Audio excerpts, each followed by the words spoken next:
Assalamualaikum warahmatullahi wabarakatuh. Materi hari ini adalah tentang konsep perkembangan pada masa kanak-kanak. Masa kanak-kanak sering dikaitkan dengan rentang usia 2 sampai 11 tahun. Jadi pada masa usia 2 sampai 11 tahun ini dibagi menjadi dua periode, yaitu masa kanak-kanak awal yang biasanya 2 sampai 6 dan 6 sampai 11 atau 12 tahun atau masa kanak-kanak akhir. Itu dua periode perkembangan pada masa kanak-kanak. Pada masa kanak-kanak memiliki tugas perkembangan, beberapa tugas perkembangan yang harus dilakukan, diantaranya adalah mengembangkan kemampuan berinteraksi dan diterima dalam kelompok sosial. Karena dia sudah berusia 2, misalnya pada masa-masa kanak-kanak awal 2 sampai 4 tahun, mereka sudah mulai bersosialisasi dengan lingkungan sekitarnya, mengenal kelompok lingkungan sekitarnya, berteman, berbeda ketika dia masa bayi. Yang kedua, belajar bekerja sama dan menyesuaikan diri dengan teman sebayanya. Karena sudah mulai berinteraksi, mereka belajar beradaptasi dengan lingkungan sekitarnya, belajar berkomunikasi, belajar bekerja sama, memahami satu sama yang lain. Itu tugas yang kedua. Yang ketiga adalah menguasai keterampilan dasar seperti membaca, menulis, dan berhitung. Ini menguasai keterampilan dasar akademik. Mereka sudah harus mulai menguasai ini. Dan yang keempat adalah mengembangkan sikap bertanggung jawab atau tanggung jawab sosial. Mereka sudah mengetahui bagaimana masyarakat itu bekerja, apa yang harus dilakukan, apa yang boleh dan apa yang tidak boleh dilakukan di dalam masyarakat. Selanjutnya, perkembangan moral pada anak-anak. Pada anak-anak itu biasanya yang dipakai teori perkembangan moral adalah teori Piaget dan Colbert. Pada teori Piaget, perkembangan moral pada anak-anak dibagi menjadi dua tahap atau dua bagian. Yang pertama adalah moral heteronom pada usia sekitar rentang 5 sampai 10 tahun. Ini anak menganggap aturan berasal dari orang tua dewasa dan harus ditaati. Apa yang dikatakan orang tua atau orang dewasa itulah yang dianggap benar, terlepas apakah secara hakikatnya benar atau salah. Apa yang dikatakan orang tua itu yang benar. Kemudian awal moral otonom, anak mulai memahami niat, keadilan, dan aturan sebagai kesepakatan. Pada moral otonom ini sudah mulai melihat ketika anak usia kurang lebih 10 tahun, apa yang dilakukan itu berdasarkan nilai apa, nilai kebenarannya sudah mulai memahami.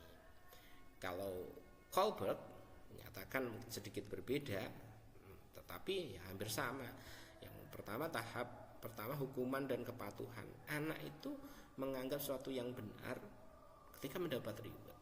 Kalau sesuatu yang salah itu mendapat punishment. Apakah hal yang dilakukan baik atau buruk, yaitu yang mereka pahami. Kemudian tahap kedua, kepentingan pribadi.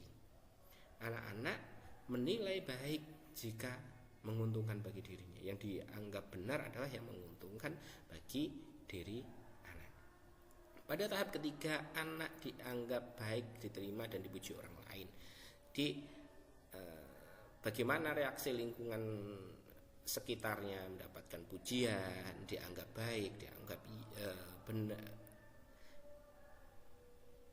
taat, itulah yang dianggap sesuatu yang benar.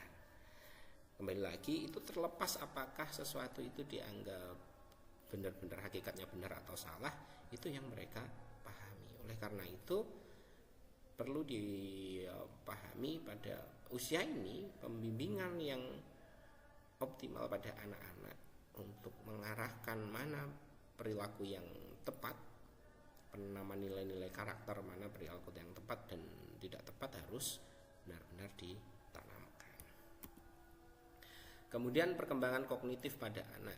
Perkembangan kognitif pada anak ini dibagi menjadi dua tahap. tahap, yaitu pra operasional dan operasional konkret. Pada pra operasional ini biasanya terjadi pada usia TK atau PAUD, yang dimana ada beberapa ciri yang menonjol. Pada anak usia 2-7 tahun itu ada sifat egosentrisme, yaitu anak sulit melihat sudut pandang orang lain. Jadi yang benar, apa yang dianggap benar adalah dari satu sudut pandangnya sendiri.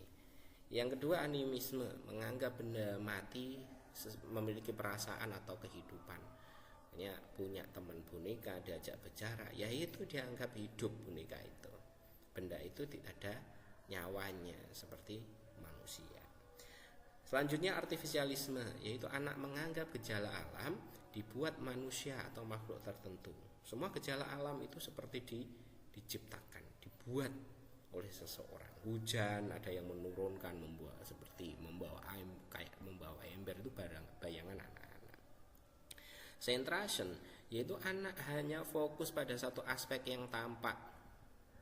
Jadi apa yang nampak itu ya yang menjadi fokus pada anak. Terus mulai berpikir simbolik. Apa yang dilihat itu menggunakan simbol-simbol atau gambar sebagai simbol. Ini jadi belum berpikir abstrak, mereka masih menggunakan simbol. Makanya di usia PAUD ini mengajarkan anak membaca ya menggunakan benda yang nyata.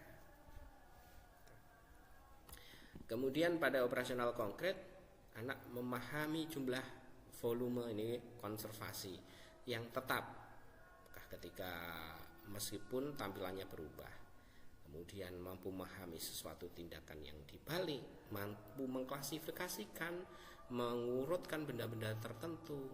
Dan decentration, yaitu anak mampu memperhatikan lebih dari satu aspek dalam berpikir. Kalau yang tadi masih egosentris, ini sudah mulai decentration.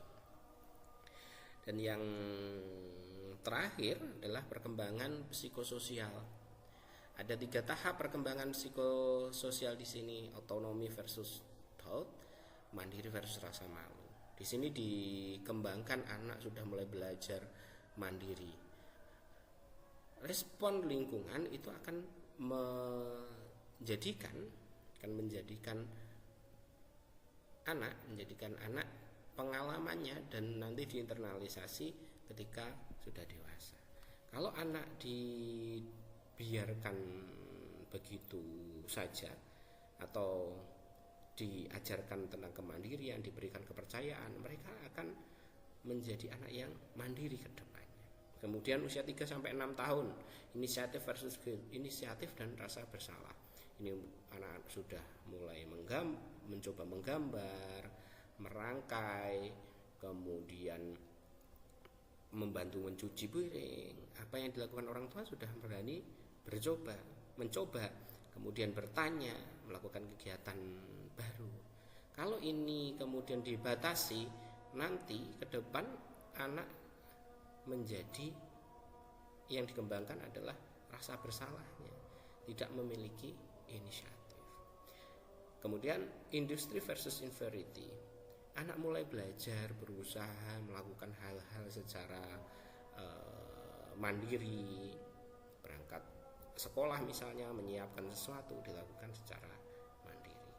Kalau itu tidak dikembangkan pada masa ini, banyak dibantu orang tua, terlalu banyak orang tua yang ikut campur, maka yang muncul adalah rasa rendah diri karena merasa tidak